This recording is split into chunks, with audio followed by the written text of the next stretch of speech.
მაშინ მოიყვანეს მასთან ეშმაკეული ბრმა და მუნჯი და მან განკურნა იგი. ისე რომ ბრმა და მუნჯი ხედავდა და ლაპარაკობდა.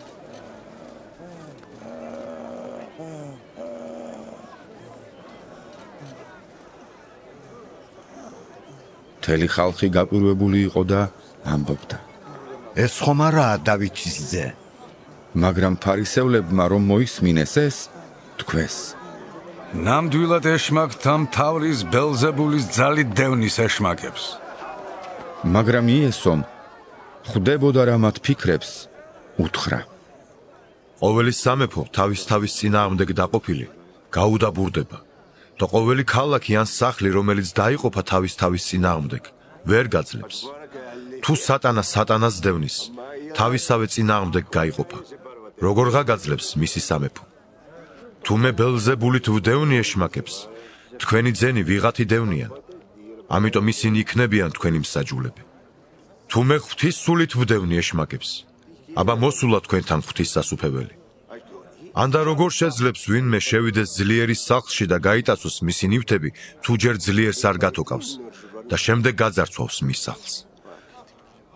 ვინ ჩემთან არ არის, ის ჩემი წინააღმდეგია და ვინც ჩემთან არ აგროვებს, ის აბნევს. ამიტომ გეუბნებით თქვენ, ყოველი ცოდვა და გმობა მიეტევებათ ადამიანებს, მაგრამ სული წმიდის გმობა არ მიეტევებათ. ვინც სიტყვას იტყვის კაცის ძის წინააღმდეგ, მას მიეტევება, მაგრამ თუ ვინმე იტყვის სული წმიდის წინააღმდეგ, მას არ მიეტევება არც ამ წუთის ოფლად, არც მომავალში.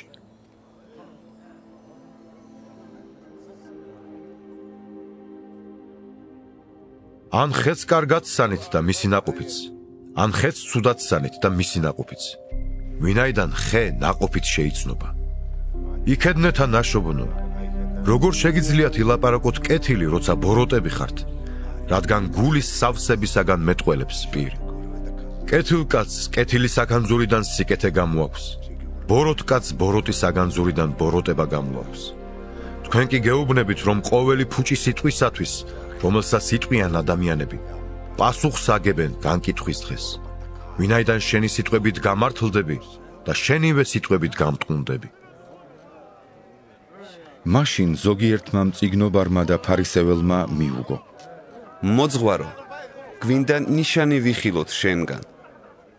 ხოლო მან მიუგო პასუხად.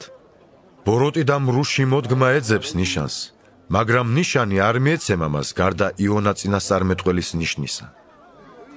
ვინაიდან როგორც იონა იყო დიდი თევზის მუცელში 3 დღესა და 3 ღამეს, ასევე კაცის ძე იქნება 3 ღამეს დედამიწის გულში.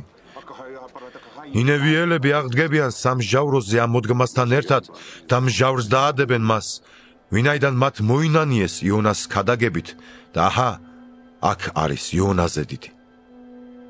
სამხრეთის დედოფალი აღდგება სამსჯავროზე ამ მოდგმასთან ერთად და მსჯავრს დაადებს მას, ვინაიდან იგი დედამიწის სკიდიდან მოვიდა სოლომონის სიბრძნის მოსასმენად და აჰა, აქ არის სოლომონზე დიდი.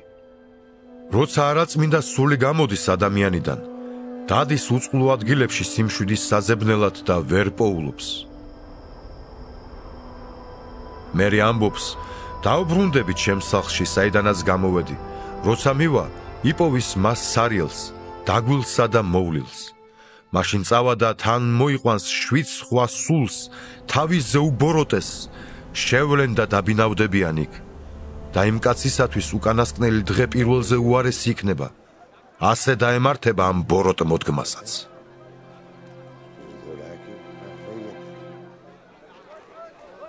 როცა ის ხალხს ელაპარაკებოდა, გარეთ იდგნენ მისი დედა და ძმები, რომელნიც სალაპარაკოთ ეძებდნენ მას.